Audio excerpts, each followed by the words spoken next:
Good evening, everyone. My name is David Thompson. My call sign is Alpha Golf 7 Tango X-Ray, and I'm an extra class operator.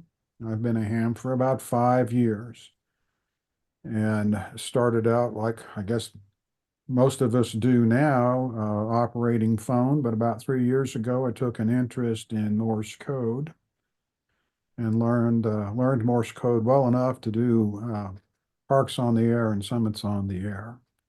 By profession, I'm a civil engineer. Have been a university professor for 14 years, but gave that up and went back to private practice. That's my brief introduction. Oh, yes, my dog here is here next to me. Her name is Sarah, and we are constant companions. So if you hear a bark, she heard something. What we're about here tonight is I was asked if I would talk a bit about parks on the air. It morphed a bit from what originally was intended to be, or at least direction I was given to focus on antennas. But I have a presentation that I prepared for another group a year or two ago about parks on the air, and so what I did was took that and modified it to include a little more description about the equipment that I use activating parks. So what we're going to talk about a little bit is what is parks on the air and how to get involved in it. And then we'll talk about the equipment that I use and bring it around to the end, talk about logging software, the logging software that I use. And then I'll close it up and take questions. Presentation isn't very long, but I plan to talk through some of the photographs that I have put on the slides and talk about each of those activations as we go along, the equipment that I used and the choices that I made in terms of the deployment and the antennas. And I got to go over here. There we go. What is Parks on the Air? Well, Parks on the Air is a radio sport. It came out of the National Parks on the Air event that was done in 2016. And in it, an operator will travel to either a near or far park that is on the designated parks list. We'll talk about how to figure that out here in a moment. Set up a portable radio station. Generally, its why is to spot yourself, but there are ways to get around that if you don't have cell service. And activate the park by calling CQ POTA or CQ Parks on the Air. Sometimes an operator will announce which park they're on as part of their call, and then pause and listen for callers. There's several good things about it. First of all, it's fun to get outside. The dog and I love to go out and do park activations. We usually get a good hike in when we do that. It's good to be outside. It's really good practice for assembling, deploying, and operating a portable radio station. And as a result, I think it has a transfer over to emergency communications operators who find themselves away from the shack and need to operate in the field if they are deployed. All right, I got to go back over here. There we go. The way to get started Parks on the Air is to go to POTA.app and create an account for yourself, because you're going to need to do a couple of things. One of them is to have a place where you can upload your logs so you and the hunters get credit for it. I should read the rules. They're pretty simple, but there are rules and you want to follow them. Then you'll need to assemble a portable station, and we'll talk about that a little bit more as we move through the slides. And then find the park and go activate it. Now, when you get ready to go activate a park, it's a good idea to post yourself as planning to activate a date, time, and a park number. The graphic here on the right is a screen capture of the POTA map. And I don't know, my screen is really small, so I can't see the little yellow dots. But if you look at this image or you go over to the POTA website and look at the map, you'll see yellow dots, and each one of those is an active dot. If you click on it, it will give you the information about the park designator, and then a little more information and a link that you can click on to get more information about that particular park. And it's a good idea before you go out to a park to review that information so that you know what you're about. There may be some notes there about access and operating hours and things of that nature. Once you get to the park, if you do have cell service, then you can use the POTA app to spot yourself there. And what that does is it tells the hunters what park you are at and what frequency you're operating on and what mode you're using. Now, that's valuable because sometimes people won't discover you if you just sit at your radio and continue to call CQ. If you don't have cell service, that is one of your options. There are a couple of others. If you're a code operator like me, start calling CQ, reverse beacon network will pick you up.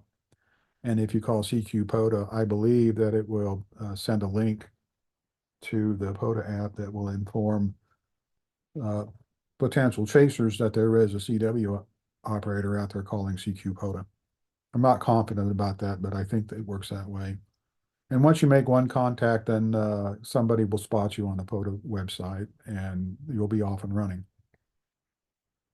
I will tell you that if once you do this, you will learn how to run a pileup. If you don't have experience running a pileup, doing a park activation these days is a good way to get experience running a pileup. And that's one of the things that I find fun about Parks on the Air and Summits on the Air, because it's a similar game, is that it's fun when you got 10 people calling you all at the same time. You got to pick out a call sign or a fragment thereof and call for that station to fill their call and then get them logged. And then call QRZ, and guess what happens? You start all over again, and the fun proceeds until you work that particular fishing hole dry.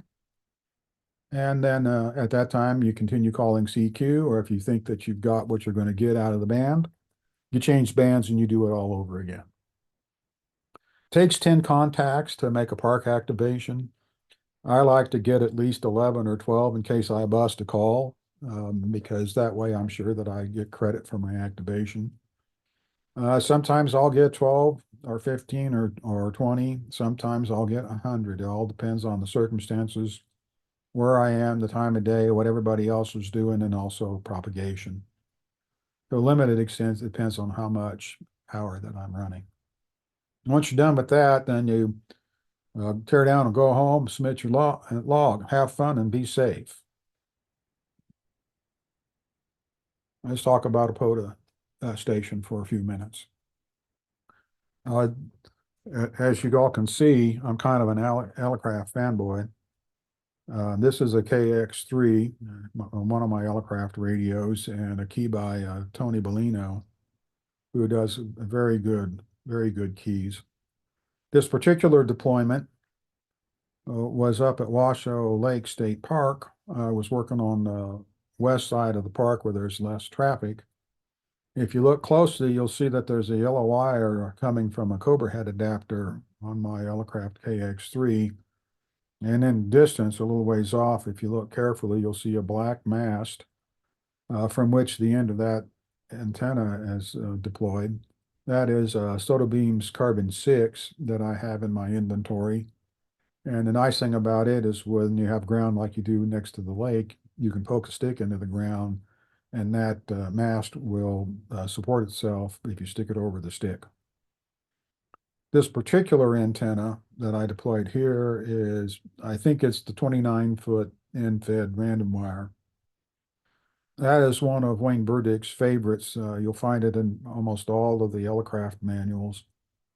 And there is about a 20-foot counterpoise affixed to the black terminal of the Cobra head on the right side of the radio, and I just throw that out on the ground. The battery is not in the image there, and it was probably a 4.5 amp hour BioNO lithium iron phosphate battery.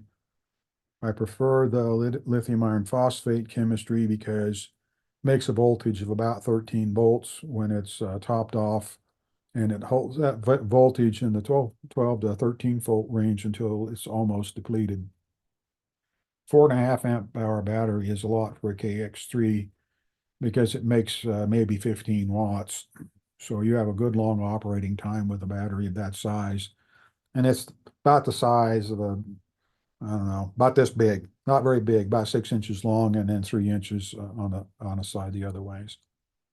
So an HF station here, as depicted in this photograph, is a transceiver of some kind, one appropriate for the mode that you want to use. And you can do phone with 15 watts, but you may have trouble being heard. Code is usually no problem if propagation is reasonable. Need some kind of power supply. We've talked about the battery that I use. And the antenna that I used in this particular deployment was an end-fed random wire. You also need some means to log contacts, and that can be simple as a piece of paper, where you write down the call sign. Some operators always use signal reports of 599. I generally give real signal reports and like to get real signal reports in return. And then I typically will send or give the state in which I'm activating. And if somebody asks me, I'll give them the ID code for the particular part that I'm in, a particular park that I am activating. Sorry. In terms of a radio, pretty much any radio that covers the bands that you want to work is fine. And again, here's another image of my KX3, but use what you got, that's the thing. Since you're generally going to be close to your vehicle, you should be able to carry a battery that's big enough to operate the radio that you want to use.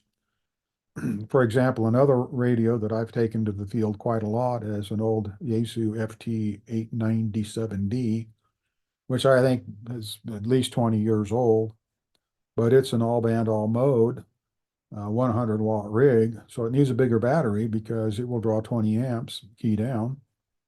So you got to have a little more battery with you.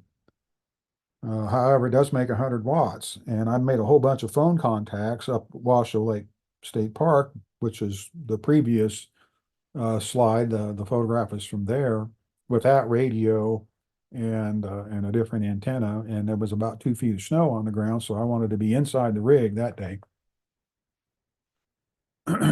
Could use mains power if it's available. A lot of times when I'm camping and I want to activate a park, if I'm camping in a designated park, then I can use mains power. I keep a power supply in my camper.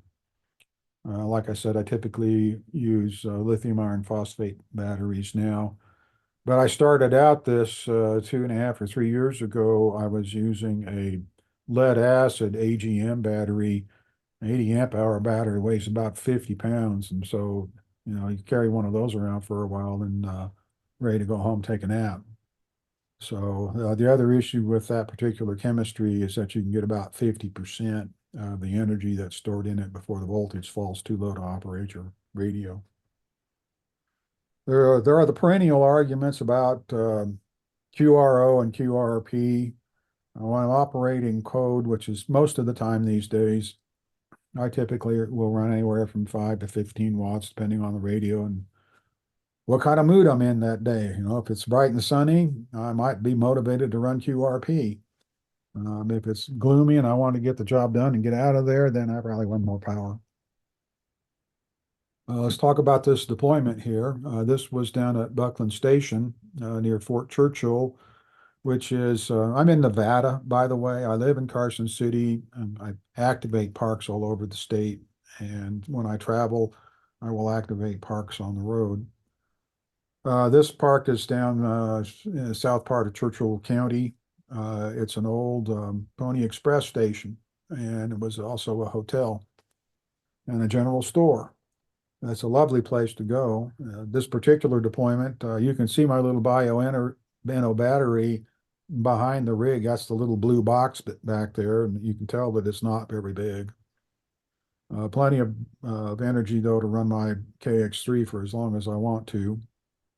In this case, I used a drive-on mast mount that a friend of mine built for me. He's a maker.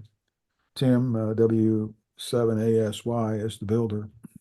And I took a 10-meter Soda Beams travel mast, took the end cap off, and it slips over the mast holder, the mast mount. And then again, I ran a 29-foot end-fed random wave affixed directly to the output port of the radio with a 20-foot counterpoiser, so that's thrown out on the ground. The craft radios don't seem to have any problem making a match on that on all the bands that we use, although I don't operate 80 and 160 very much. This was a good day. You can see there's a little color in the trees. It was a lovely day to be outside. Again, one of my motivations for going out and doing parks on the air and playing radio out in the field. That was a decent day, as I recall, and I made my contacts readily before the sun fell down and started to cool off. It was a fall day. Antennas. Everybody loves to talk about antennas, and I have a whole bunch of them. I tend to use relatively simple antennas because I want to get out in the field, get the station deployed, have some fun playing radio, and then be able to recover everything and put it away in a relatively short period of time. Three of the antennas that I use, and in fact, there are four. One of them I've already mentioned, but we'll talk about each of these here directly. A couple of years ago, I purchased the Chameleon Impasse 2.0. It is a vertical antenna, and I have two of the matching transformers for it. The small one that will handle about 50 watts CW, and then the larger one, the mini, which I think will handle 100 watts CW mode and digital. The thing I like about that antenna is that I can deploy it in almost no time. Go out and drive the stake into the ground, throw out at least one counterpoise, affix the matching unit to the spike, and then mount the mill whip and the mill whip extension onto the matching unit. Throw the coax back to the radio, connect the radio to the power supply and a key, and I'm operational. A couple of times when I was out at Washoe Lake, there was a bunch of snow on the ground. I didn't want to get out and beat feet around in the snow. So I found a place where I could park my Forerunner, and that was one of the deployments where I used the Yaesu FT897, put it on the dash, and I was able to have my station deployed in less than 10 minutes. So I didn't have to spend much time in the snow and the cold because the wind blows in Washoe Valley. Recovery was about the same time, and that's one of the benefits of that particular antenna system. But I'll warn you that they are not cheap.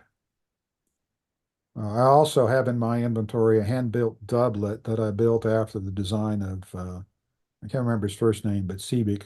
He was all over the place for many, many years and quite knowledgeable about ham radio antennas. A doublet is a dipole, but is non-resonant on ham bands. And that particular doublet and its subsequent replacement, I built. The first one I built the open wire feed line for it too. My son and I used some of the long insulators used to keep the electric fence wire away from the steel fence posts. I drilled a hole in each end and passed the wire through for the open wire feed.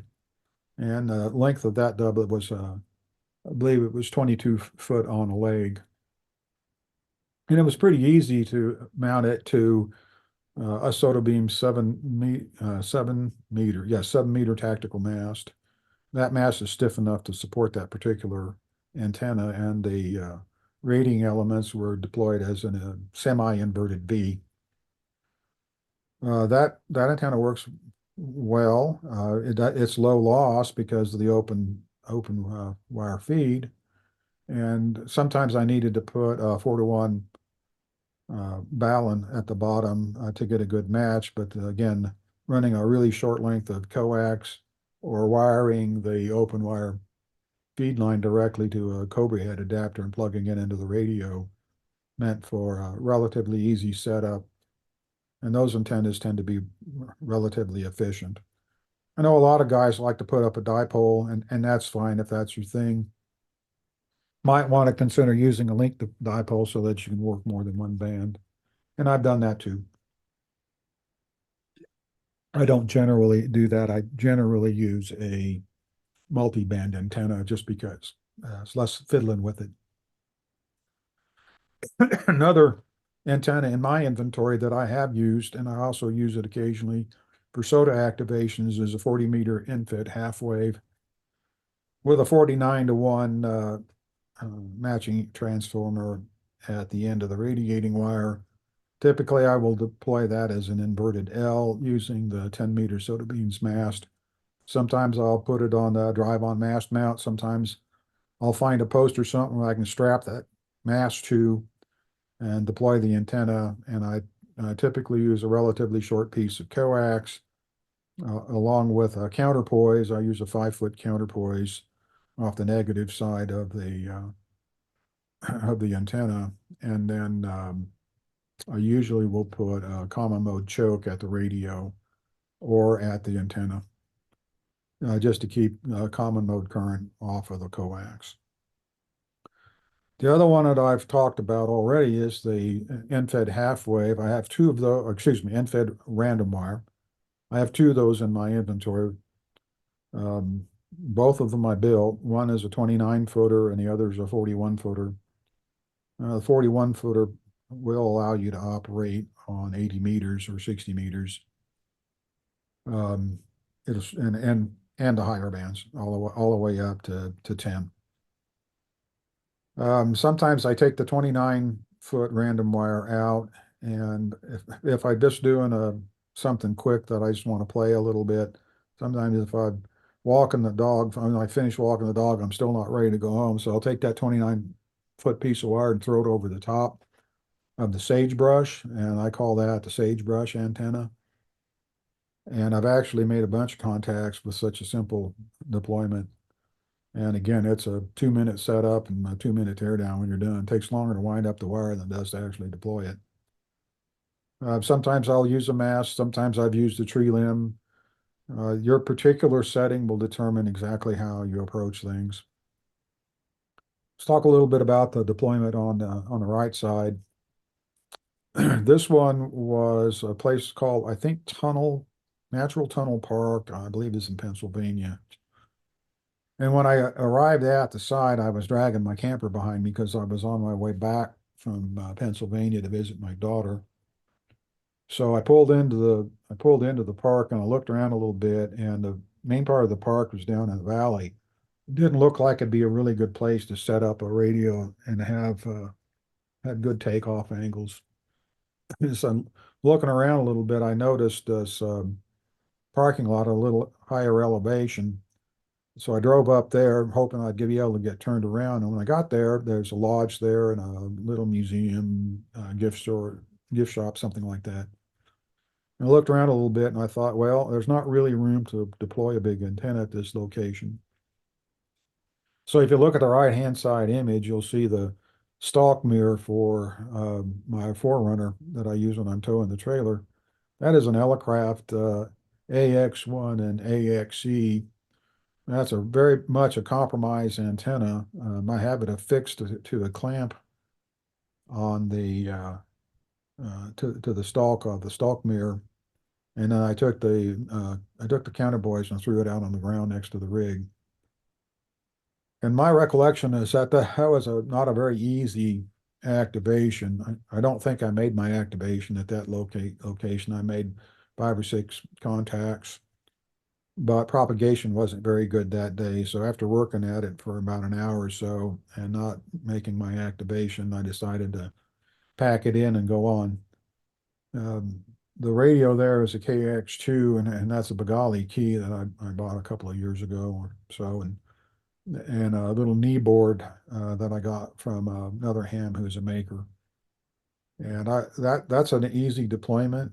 And I have made activations with the KX2 or KX3 and the Elecraft AX1, AXE combination of compromise antenna. So the antenna works okay if the propagation gods are in your favor.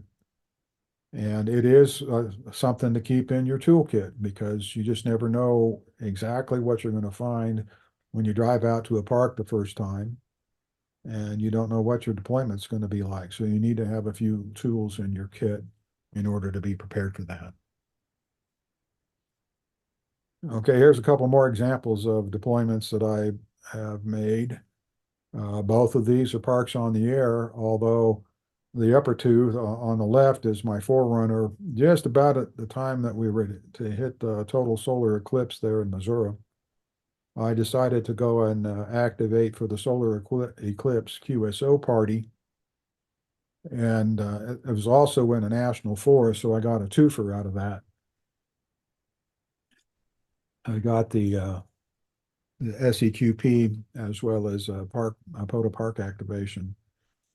This particular deployment, I used the KX3, but I put the 100-watt amplifier behind it, although I was only making about 25 watts to conserve battery.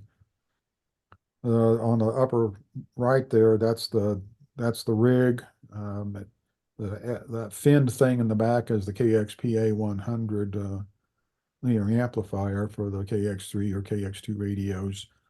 The computer is a Microsoft Surface Go 2 that I selected because uses relatively little power. It's not a very powerful computer, actually a tablet with a keyboard attached, but it's more than adequate to do FT8, which was what the organizers of the SEQP wanted because they were interested in how a solar eclipse affects propagation. So it was one of those social science experiments where you get lots of people in the field and then you use the law of large numbers to figure out how things are working. Bottom two photographs are a activation that I did at a Missouri park that is a fire tower. And as far as I can tell, the fire tower is still used. It wasn't this particular day because it was in the wintertime and cold as could be. It actually tried to rain on me while I was there. You can see the mast leaning there in the bottom right picture. That is a 10-meter soda beams travel mast. And again, for this particular activation, I used a 29-foot end-fed random wire with the counterpoise thrown on the ground. And I believe I was running 5 watts. And I did make my activation. And when I finished my activation, I threw everything in my pack and ran away because it started raining.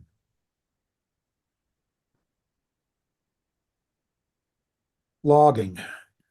I use hammers. Hammers seems to be one of those applications that people either love it or they hate it. Um, if you're going to go out and activate parks, you do what you need to do to make yourself efficient and enjoy the activation. I generally use hammers on my iPhone. It works on all of the platforms that I know of. It does have a POTA template. That's really a nice advantage because it sets up your log so that all you have to do is, once you complete it, is send it to your email address and then upload it to the POTA website. There's a bit of a learning curve to it, but it offers some really nice features. One of them is that if you have cell service, it will show you spots of other activators if you want to do park-to-park contacts. And park-to-park contacts are nice because you get credit for being a hunter as well as an activator. Typically, I will export my log as an ADIF file, and Hammers will let you email it to yourself without having to open your email program. It knows how to do that through the mail program on your phone, at least on the iPhone. That's the way it works.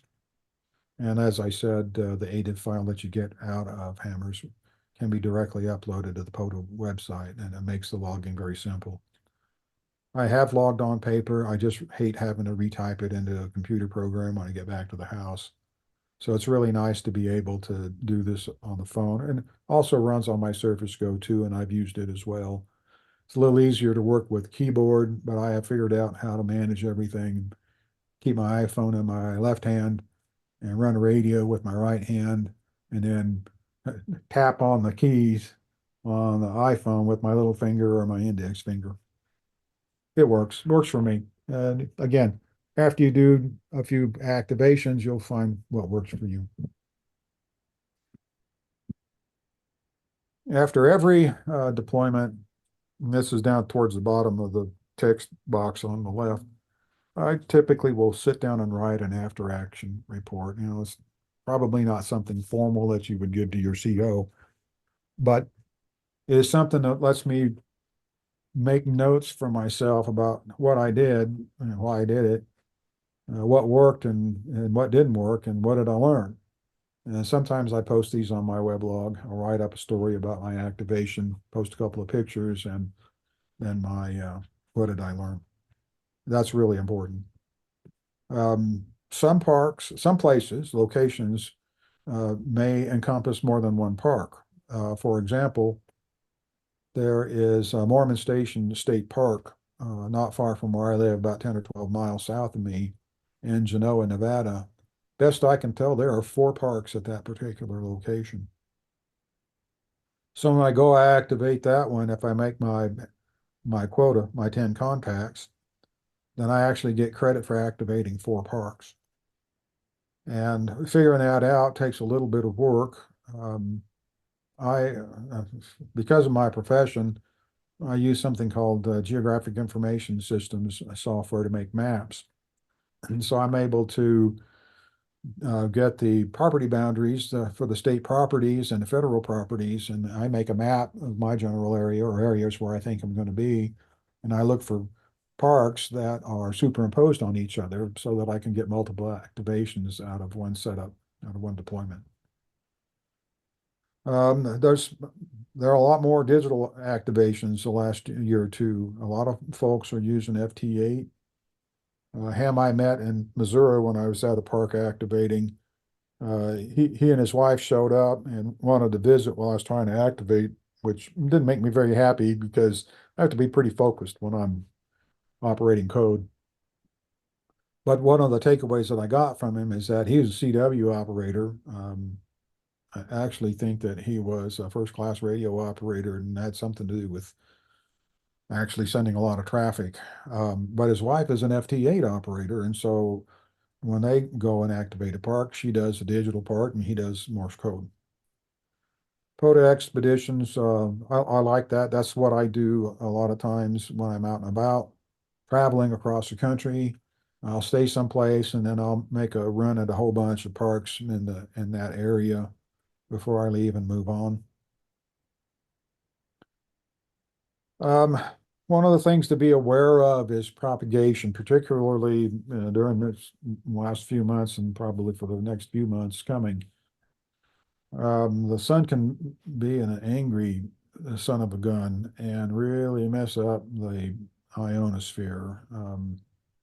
There have been a couple of times when we've had radio blackouts from flares over the last couple of months, and then we've had a couple of big CMEs that actually really upset the propagation and made things unhappy for a day or two.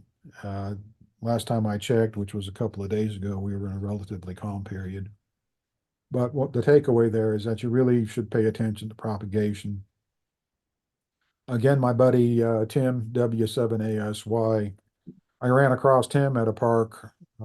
It's been a couple of weeks now, but I'd already looked at the propagation on my phone through the one of the websites, and it was saying that the KP was 3 or 4, and that propagation wasn't looking very good for HF.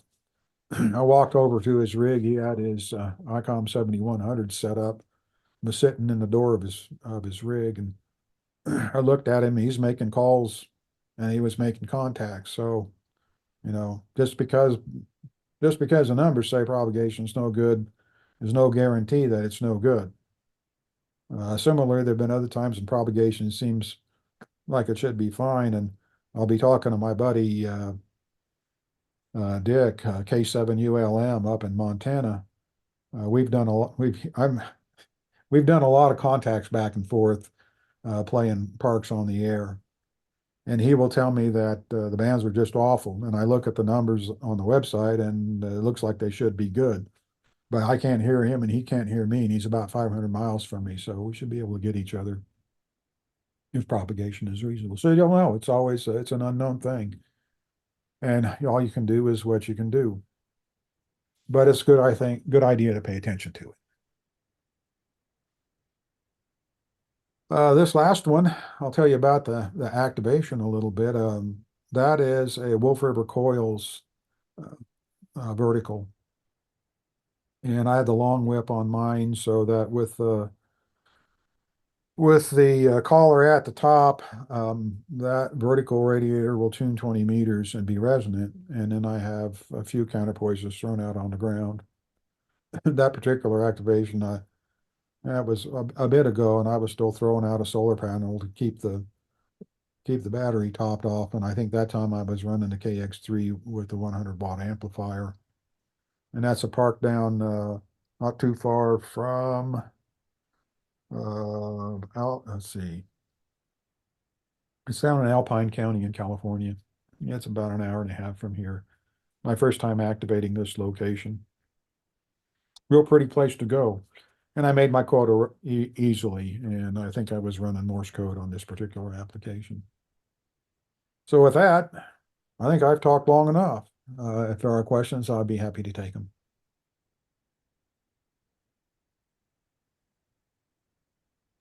Very good. Okay, anybody got raise your hand or what you can do to first off here, Dave, lower your desktop so we can see more of what's going on here. I'm sorry, I don't know quite understand what you're asking me to do. Okay, stop sharing. Oh, gotcha. There you go. All right. I got a deal here from K7ZBE. Which GIS software do you use? I'm using QGIS these days. It's open source software, and its mode of operation suits the way my brain works. Okay. Gene, you got your hand up. Yes, I was just wondering, the various radios you used for your antenna systems, how accurate did they have to be when it comes?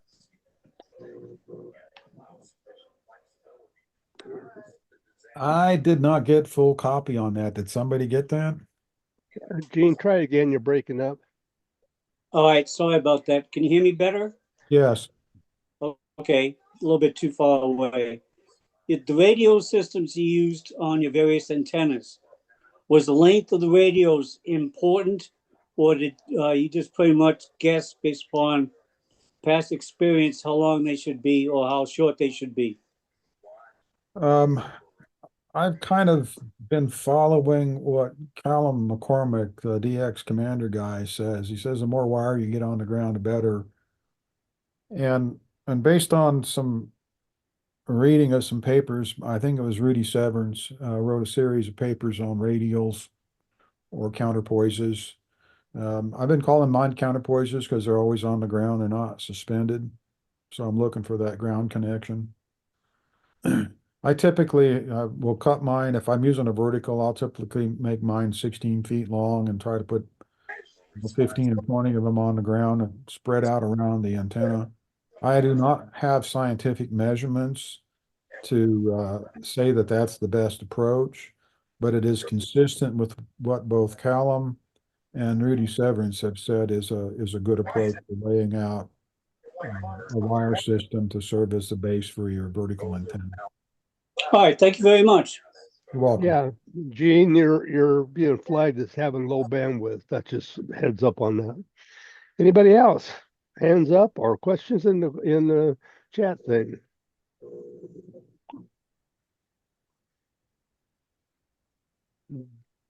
Okay, Dave, did you have something to say there?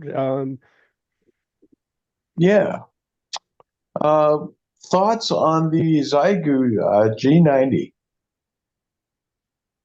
I don't have one. radio? Yeah, I understand the rig you're talking about. The only thing I can tell you is that I have a friend from the CW Academy. We were learning Morse code together, and he told me that he blew the finals on his because he forgot to connect an antenna to it. So fortunately, he's an electrical engineer, and replacing them wasn't a big deal. That is the only thing I know about the Zygu radios.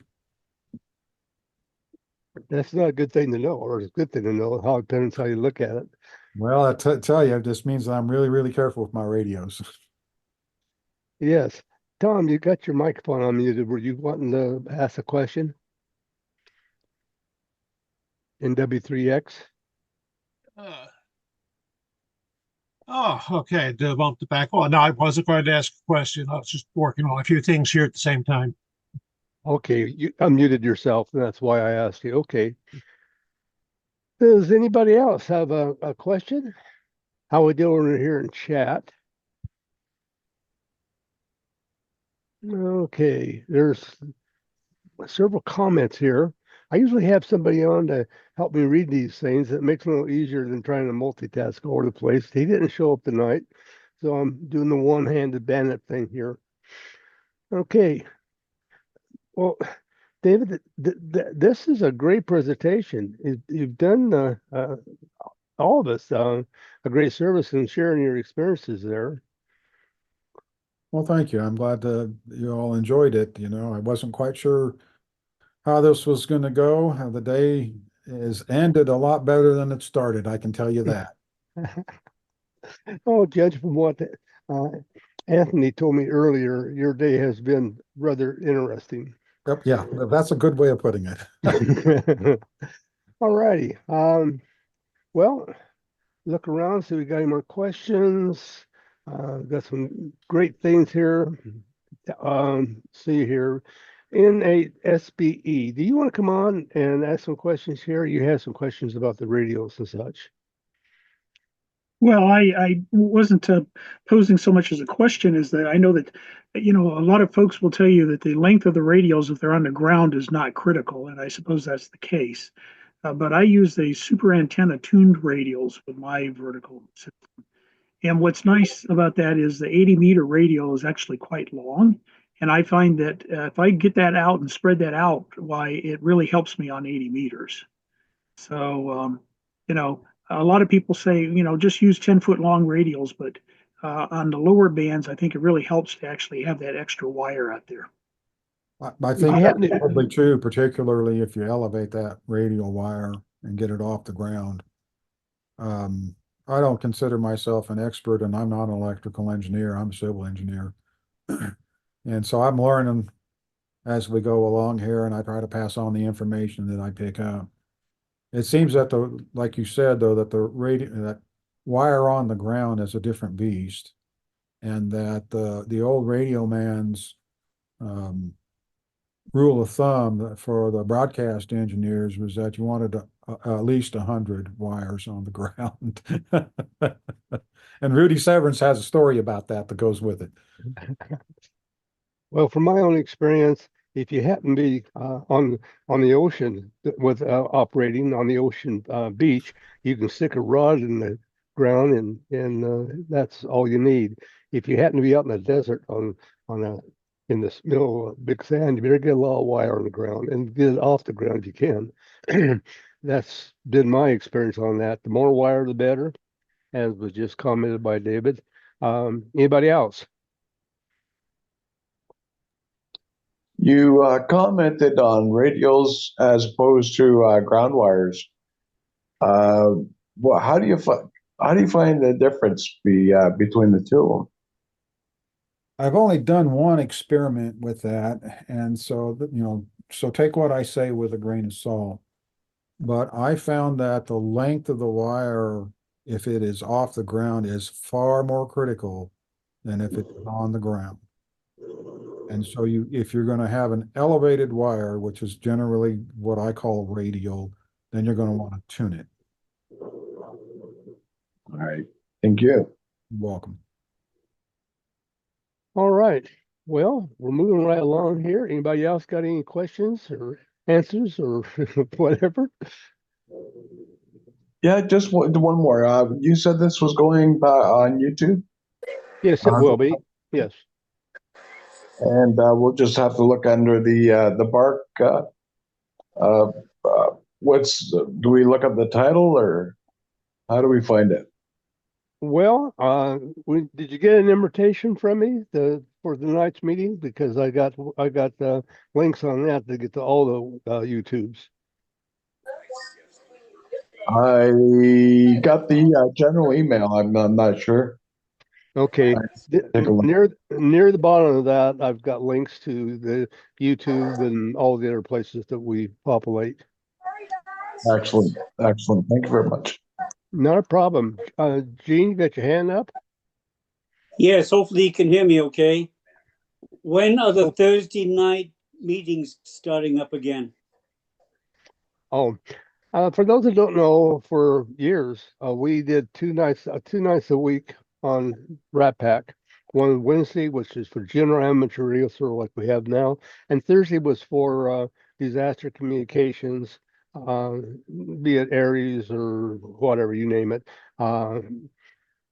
We here a while back we were looking at the topics to go through with that, and we were going to be repeating ourselves so much that we decided to pull back on our Thursdays and just do Wednesdays until we've got a little better handle on new information for disaster communications.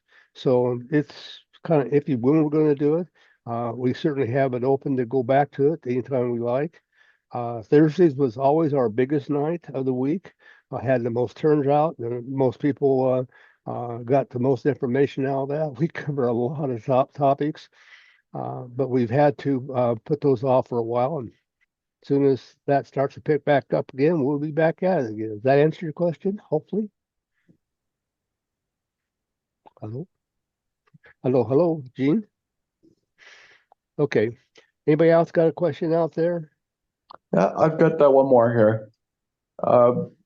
Being new to the being new, I'd like to attend the meetings, but I can't do it in person. I have to do it over Zoom. Where do I find the Zoom link for the general meeting and for any other meetings? I'd like to be as involved as I can in this group. Well, Dave, I'll tell you what, I just wrote down your call sign, so I'll put you on my email list so you'll get the emails if you're not getting those already. We tried to always use the same Zoom information. Here a while back, the Zoom started changing our URL on it, so we had to make the changes there too. But we try to use the same one every week. So some people just put a shortcut on their desktop, they click it and come on in, and it should work again. As long as they don't change their method of giving us the link. So that once you have it once, you should have it throughout the rest of the time. Excellent. And I'll get your email address here and make sure you're on our list here. And that will be for general meetings and any other additional meetings? Yeah, right. I have a RATPAC committee. It varies in numbers. Right now, we've got about 6 people active. We've had as much as 12 people active. They come from various backgrounds. Some are professors at colleges. Some are FEMA managers, so on and so forth. A big list of expertise of all different kinds are on there. And from that, we had a great pool of information to share, and we had sources to get to them. Right now, like I say, on the disaster communication side, other than activities that are going on right now with the hurricanes and such, we don't have anything new and earth-shattering to share. It isn't like we have WinkLink, although we're looking at doing another WinLink one because there's been some reports of people having problems with using WinLink, the different modes and such. There's been some confusion, so we may do one on that. If we do all that, it'll still be on Wednesday until we start getting larger numbers for Thursday. Then we'll flip the switch and start doing Thursdays again as well. Excellent. Thank you very much. You're quite welcome. Anybody else? Well, we're going to wrap this up in an hour. This is unusual, but it has been a good one. I really appreciate you coming on here tonight, and everybody who's joined us. It'd be interesting. I think these kind of presentations usually get a lot of hits on YouTube. I'm just amazed sometimes how they get. It's obvious people would rather get at their pleasure than spend late, especially on the East Coast, get up late at night to join live. But whatever it is what it is. I'll give another shout out there. Has anybody else got any questions? You want to pin yourself in any way, David?